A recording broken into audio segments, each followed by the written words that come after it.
Let me address those who have disassociated themselves from the Ibadan Convention, the Ibadan Summit. They refer to themselves as factions. Okay. And they call themselves their real names. It was not a gathering of factions. It was a gathering of 10 political parties. And the chairman of those political parties, those who never made it, sent representation. So if they are factions, they are still struggling to be recognized as the party. We didn't call a national summit of opposition or factional opposition parties. No, we call the leadership that we know. Yes. And therefore, disassociating themselves also proceed to define their character. Because they have been trying to destroy opposition parties in Nigeria, but they failed. So they've come out now to say, oh, we are undertakers of a dirty job. We did not include them, and they were not part of Ibadan Summit. They can now go and call their own national factional opposition party summit in Bondelion in Lagos. You can call it there. In Bondelion in Lagos. Sorry, in Bondelion in Lagos. You can call it there. Or they can go to the office of the chief of staff of the president, who had came out to honor that is the financier. They can go and hold their own there. We even said they should bring their nephew Balabi. Yes, yes. So you can hold it in his house, anywhere, and then they will say, oh, they are disassociating. That would have been much, much better for the statement they have made. But for Nigerians, we had a successful meeting as to how are we going to go about it. I just want to assure Nigerians that if all these big names were seated there, and none of them opposed the idea, none of them said no to the statement of most of the speakers who said the summit is about Nigeria and not individual interests. And they subsequently did not issue statements because they are very proactive on the social media.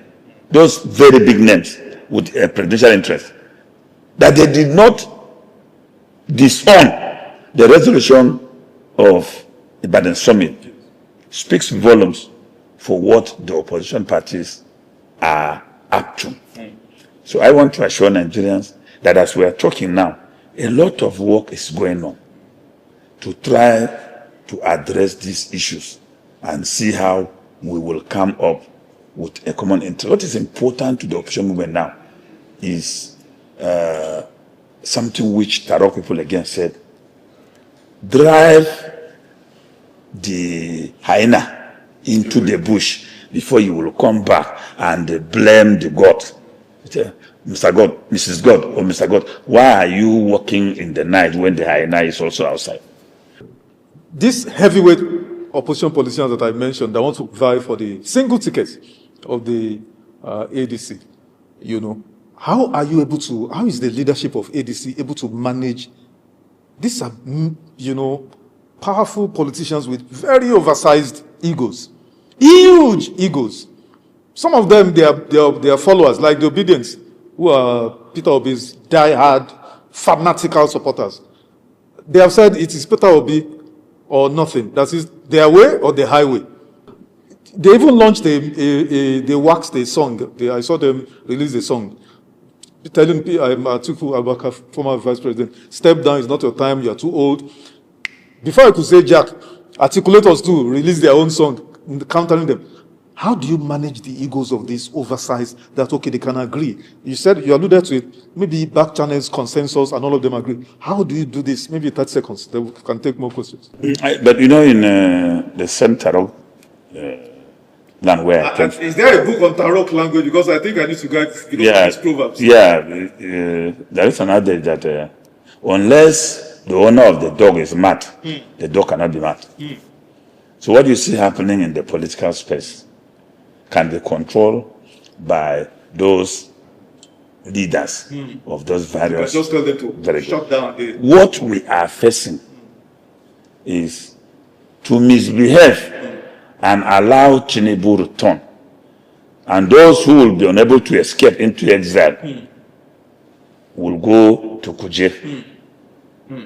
Because this unimplemented 2026 budget, Tinubu is going to send an amendment for the expansion of facilities in Kuje Prison. Correctional facilities? Yes, the correctional facilities. Because who?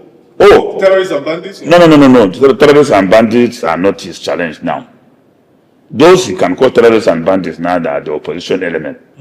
So he's going to capture all of us and keep there if he has the breathing space of coming back. So it's not for any young person to say, if it is not my candidate, it is. No. Some of them are speaking from their comfort zones in Europe, America, and elsewhere in the world. They are not speaking from Nigeria. But the danger will be that if they overstretch those their ambitions of, oh, we know go green, oh, we know go green, like the advert of Baku, their leader will die in detention if there is no consensus. So any of these major gladiators who will not embrace consensus should begin to befriend correctional officers, whether he's going to go to Sokoto or they will even take him to Goza, where Boko Haram will come and raid the prison and kill him. So we should behave ourselves and bury our individual interests and look at the country. The bigger picture. Let me tell you, even if the coalition works over and says Solomon Dalung should be the candidate, the opposition party should first win the election before, because winning the election and helping Tinubu at least to retire to France. No, I thought it's Bodilon. No, Bodilon is not going to be where he will stay. Tinubu's greatest fear is where he will live after leaving power. So once that is accomplished, we can come back and build, unite, redesign, and try to build a country where the younger ones now will be trained to succeed us. How many years am I going to live? Are there any talks about whoever gets the ticket now doing just one term? I've had whispers like that. Can you confirm that? No.